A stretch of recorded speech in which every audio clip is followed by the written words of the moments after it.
Thank you. Thank you to the Champlain College Board of Trustees, President Lockman, distinguished guests, friends, families, and class of 2015. It is a great honor to be involved with this ceremony. Growing up as a neighbor to Champlain College, I don't think I could ever have anticipated this moment. Watching Champlain evolve over the years to meet the needs of our society, watching them educate a group of remarkable students each year, watching Champlain's leadership in the city, state, and nation. It is a privilege beyond words to be standing before you. I have had the pleasure of spending time at Champlain on multiple occasions over the last year. Each time I feel more enamored of the work being done here.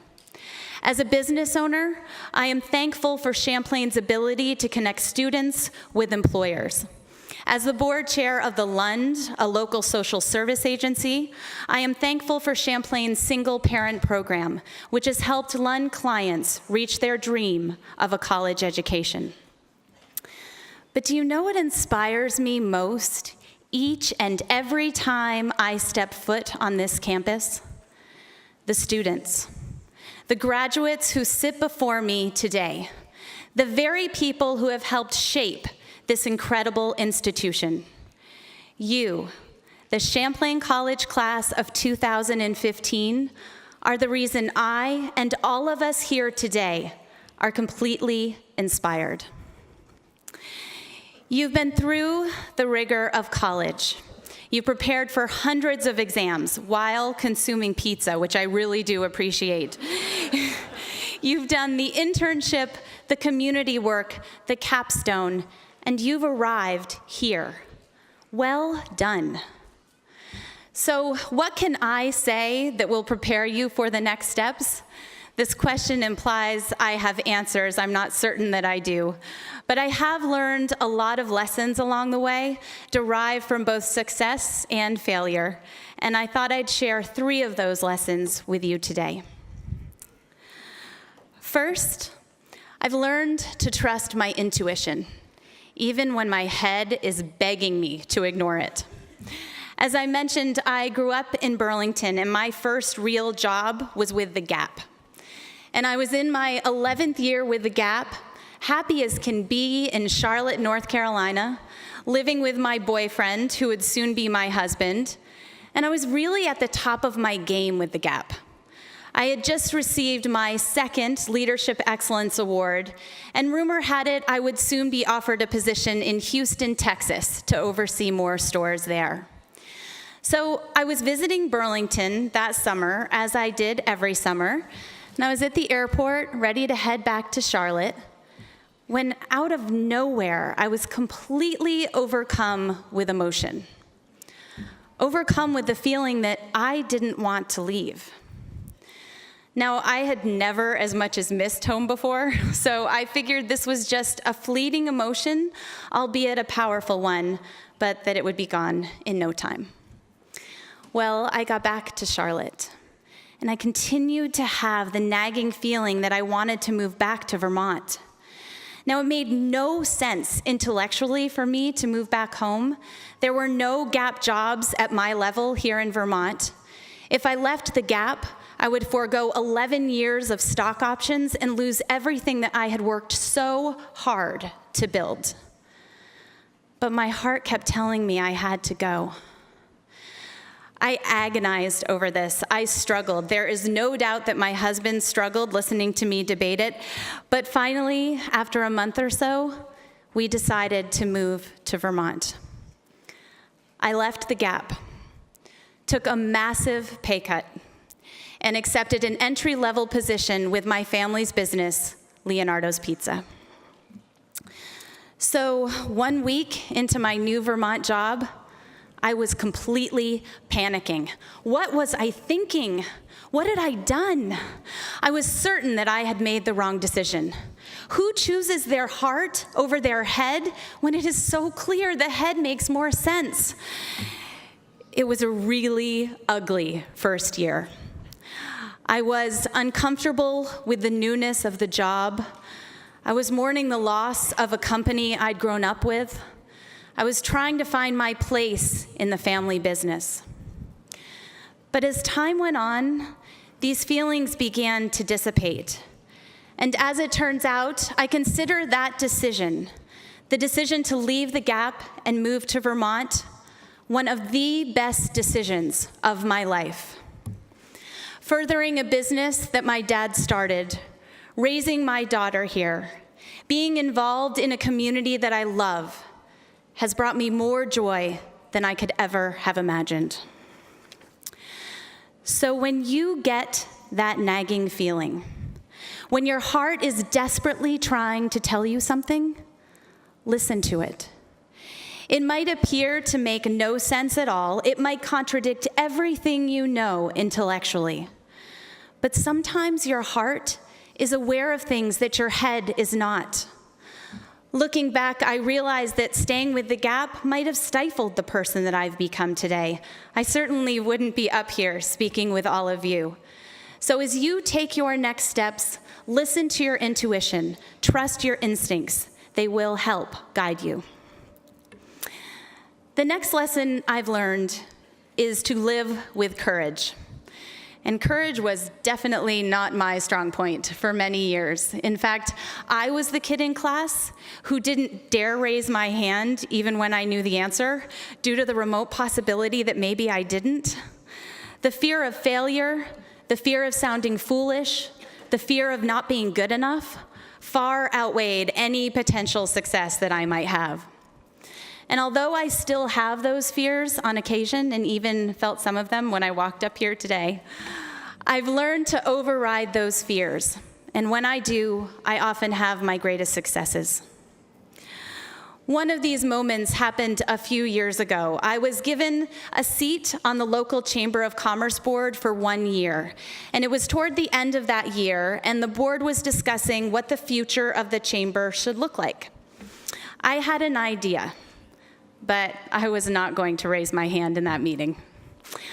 I had been involved with a young professional group in Portland, Maine, where we have one of our stores, and I thought that kind of group could be great for the future chamber. To me, supporting and engaging young people was critical not only to business, but to our community. So after the meeting, I crafted an email with the idea to the president of the chamber, but then I stopped. I couldn't send it. I had managed to skate through this entire board experience without being perceived as a complete idiot. It wasn't worth ruining all of that with this idea, right? So I grappled with whether to send it. And I remember I sat there in front of the computer, and I would pull up the email, and then I'd save it. And then later I'd pull up the email again, and then I'd save it again. And finally, after hours, literally, I pulled up the email, I closed my eyes, and I quickly hit send. I am so glad that I hit the send button. Today, the Burlington Young Professionals is an arm of the Chamber and has been replicated around the state. It is expanded with an entrepreneurial business pitch competition called Launch VT, which is providing resources and mentorship to startup entrepreneurs. It is so hard for me to believe that all of that began with the fear of hitting send. And of course, there were many steps afterward and amazing people who made the program a success, but the initial step was overriding my fear. Now, how many ideas have we all had that we've been afraid to share? How many times have our dreams been held back by fear? We're not willing to take that risk because success can't be guaranteed. But when you really think about it, what in life is guaranteed? What is the worst thing that can come out of taking that risk? You've got to believe that you can handle the good or the bad that happens on the other side. Don't let your mind erect barriers to your success. My greatest moments have arisen from the things I feared most. Moving to Charlotte, North Carolina alone, where I met my husband, chairing a nonprofit board, launching a wholesale sauce line, becoming a mom. We must find it within ourselves to overcome our fears and pursue our dreams. It truly is worth it in the end. My last lesson came to light after an opportunity I had in February to speak here at Champlain College. My speech was followed by questions from the attendees, and there were two questions that really stuck with me. One student asked me for the most significant piece of advice I could give that would help him in his life. And another attendee asked me for the one most important life lesson I was trying to teach my 10-year-old daughter. They were very profound questions. As I thought about these questions a bit more, I decided to take this opportunity to respond even more thoughtfully, as I believe my answer to these questions is actually the same. So to my daughter, Ella, who is sitting in the crowd today, and to you graduates, I ask you to find your happiness. Life is way too short to live it without happiness. I remember when I was starting off in my career, I was waiting for the happiness train to come barreling into my life. I was certain that when I achieved the next step at the gap, or when I made enough money to feel comfortable, or when I finally met the person that I was supposed to spend the rest of my life with, I would finally be content. But I got the promotion, I made more money, I met my partner, and contentment did not automatically follow. So I would raise the bar. I would elevate my standards. I would come up with a whole set of other things to achieve. But I'd achieve them, and I still wasn't happy. What I've come to realize over the years is that happiness was there all along, just waiting for me to recognize it. I now know that joy can be found in each day. And of course, we all have good days and bad days. We all have pleasant and unpleasant parts of our lives. But there's a tremendous amount of happiness to be found in the journey itself, and the journey never ends. My life today is incredibly fulfilling, but that is not because I own my own business, or because I have a wonderful family, or because I have great friends.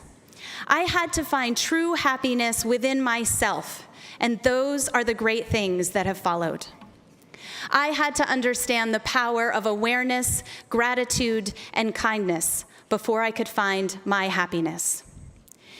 Each person's path to happiness is different, but I believe it exists in each of us. So as you move forward, know that happiness is right beside you, just waiting for you to acknowledge it. I can't tell you how excited I am for each of you to embark on this journey. It is an incredible time. Take a moment and absorb all of this. You have already achieved so much and have a great deal to be proud of. As you move on to your next chapter, I urge you to listen to your intuition, have the courage to pursue your dreams, and find your happiness. Doing these things will not only contribute to your life, but they will contribute to those around you. The more you embrace yourself, the greater your contribution, and we all have a part to play in this world. Looking at you, the Champlain College class of 2015, I see people who are more daring and creative than I could ever dream of being. I see people who have overcome tremendous obstacles to be here today. You are an inspiration to us all. You have the ability to move mountains with your creativity, energy, and leadership. Thank you to those of you who have helped guide these graduates to this place. And thank you, graduates, for all you have done to get here. In closing, I would like to bring to life once again words from the late, great Maya Angelou. You may encounter many defeats, but you must not be defeated. Thank you so much.